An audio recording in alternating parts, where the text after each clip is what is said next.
Moving on to The Merchant of Venice, Act 2, Scene 2, and this is a light-hearted comic scene. Um, Comic scenes often used to contrast the seriousness of the previous scene. So in the previous scene, Portia talks to the Prince of Morocco. And although Portia uses some wordplay and is clearly kind of clever and the audience would enjoy that, it's quite a sad scene, really, the fact that she might be about to marry somebody she clearly doesn't want to marry and is forced into that situation and all the rest of it. So it's time to lighten the mood with an equally short scene, but of a totally different sort of vibe, this one being funny.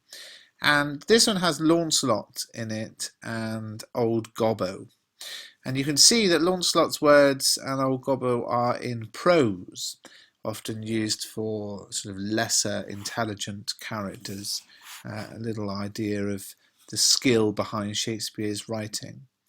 And Launcelot is Shylock's servant, and he basically wants to go and work for Bassanio. And this is a very funny scene, lots of things used to make it funny, and we mustn't mistake the genre of comedy in terms of Shakespeare's time with plays where people don't die at the end, but there are marriages at the end and there's cases of mistaken identity. We mustn't mistake that with what we think of as comedy now, being humorous and funny. There are elements of humour and funniness, and this is one of them. And the conversation between Launcelot and his father is, humorous, deliberately humorous. So the first thing is that we see the conversation between the two, and Launcelot says basically that he is dead. And,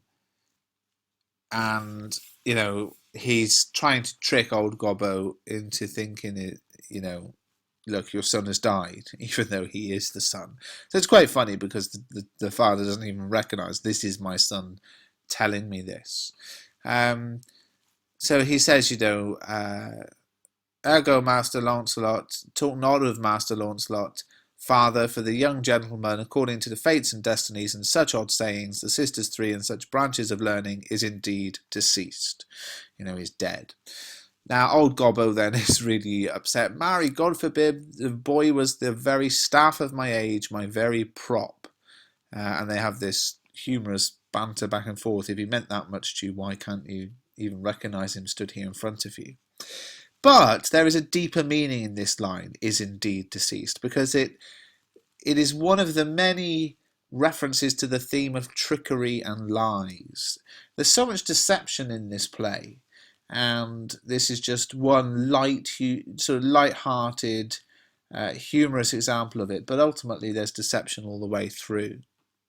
Shakespeare once again makes use of the literary device of foreshadowing by saying, in the end, truth will out. And again, this is the words of Launcelot, but it's a hint at the fact that by the time we get structurally to the end of the play, the truth about everything will be revealed. And it's foreshadowing is something that Shakespeare does all the time, hinting at what is to come later. It can seem quite basic, but again, there's that acceptance that in the audience would be people who were really intelligent and could get all the kind of subtle comedy, were less intelligent and would need to be helped through it. Interestingly, Launcelot wants to work for Bassanio. Now, opinions about Bassanio are, varied at this time. We know that Portia likes him. And I guess that holds some weight because we respect Portia. We have no reason to dislike her particularly, and we get the sense that clearly she is intelligent and articulate, and so if Portia is our positive, if you like, then we can understand a little bit about Bassanio through the fact that Portia likes him, because if Portia likes him and Portia's a good person, then maybe he's okay. The difficulty with that is it's arguable that everything we have seen of Bassanio so far presents him as immature, flighty, sort of just doesn't think things through, relies too heavily on his friends, lacks maturity and sort of doesn't have that sense of, I'm trying to think of the right word, like, he doesn't look after things properly. So I still think at this point the jury is out on Bassanio, and personally, by the end of the play, I still think he's an idiot. But maybe that's just me. I don't think Shakespeare wanted us to think he was an idiot. But there is the talk in this scene of Bassanio being a good person. So Launcelot wants to quit working for Shylock and go and work for Bassanio. And he says, "I'm glad you are come, father. Give me your present to one Master Bassanio, who indeed gives rare new liveries. If I serve not him, I will run as far as God has any ground." So, Dad, please hook me up with this guy Bassanio. I want to work for him. He apparently is a great boss. But even in that, there's a negative, because he gives, new liveries. In other words, he looks after you. This is a good person to work for. And there's a concern in that, because you think, well, hang on a minute.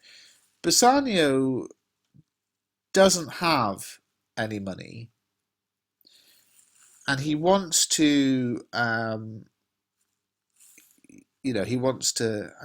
impress Portia. So he feels like he has to borrow money to kind of live the high life to be impressive, right? So all of that we get. But liveries is about like outfits or clothing. So, Launcelot saying, I want to go and work for him because he gives really good sort of costumes to his servants. And that sounds very strange, because it seems like Bassanio was just being kind of reckless with the money he was given. But also, even further than that, there's a sense of deception again, isn't there? Because why can't Bassanio just roll up to Portia's door and say, look, I'm not rich, but I love you. And, I think we can be happy together. Because Portia is rich. So it's not like Portia needs money. It's not like she's going to turn around and say, oh, I don't think you could provide well enough for me. You need to get a good job. So the whole thing is just deception and lies, and kind of, he's reckless with this money, which is borrowed at such a price to his friend. It really isn't particularly positive. Probably the funniest part of this scene is the conversation with Launcelot and old Gobbo, where there are a lot of malapropisms. You can pronounce this word a few ways. But this is where it's wordplay, where a word is incorrectly used, but sounds like the one that should be used. But when you use the incorrect one, it has a completely ridiculous meaning. So old Gobbo says, he hath a great infection, sir, as one would say, to serve. So he's trying to say to Bassanio, look, please take on my son. He wants to serve you. And he's supposed to say, he has a great affection, sir, to serve. So in other words, he's very keen to serve you. But he actually says he has a great infection. So he has a great disease. And then Launcelot, doesn't pick up his dad on this. So it suggests that he's not so clever either. And in fact, Launcelot does give an example himself. He says, to be brief, the very truth is that the Jew, having done me wrong, doth cause me, as my father, being I hope an old man, shall fruitify unto you. Now, fruitify is the wrong word. It's supposed to be certify. And old Gobbo goes back with, that is the very defect of the matter, sir, but meaning the very effect of the matter. So that's a malapropism, where a word is used that sounds like the right word, but is in fact the wrong word, but the effect is comic, so it sounds like completely ridiculous. And it's something that Shakespeare is very good at, and he gives these to his comic characters. In Romeo and Juliet, the nurse often speaks in this way. It's just, sort of almost like a cheap shot, a cheap joke for the audience, where everybody would just crack up laughing. It's not particularly clever wordplay, it's just a simple joke. Now, we also do have established in this scene not just light-hearted comedy, but also some of the beginnings of subplots. Graciano says, "You must not deny me. I must go with you to Belmont."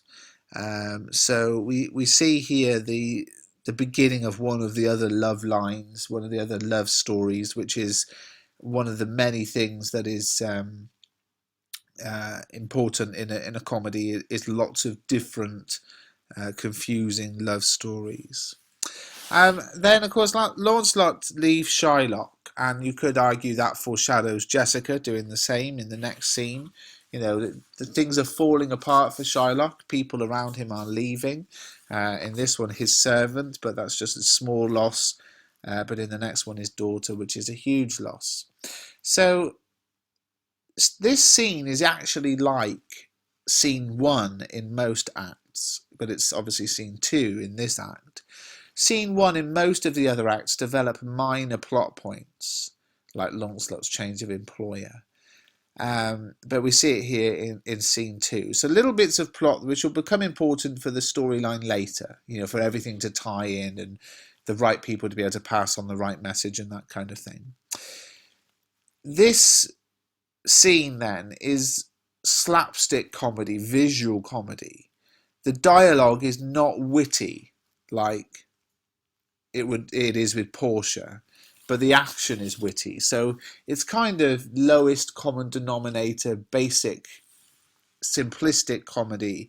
There was the expectation that the whole bit with Lancelot and old Gobbo would be the two stood in line, and one would duck and the other one would pop up and say his bit, then they'd duck down and say his bit. You know, it's very kind of Laurel and Hardy, Chuckle Brothers, to me, to you, sort of light-hearted comedy. Whereas, of course, you know, everything Portia says is pretty witty, but you have to work it out, and Shakespeare was keen to make sure there was laughter for everybody throughout all of his plays, which were, you know, supposed to be in some way comic.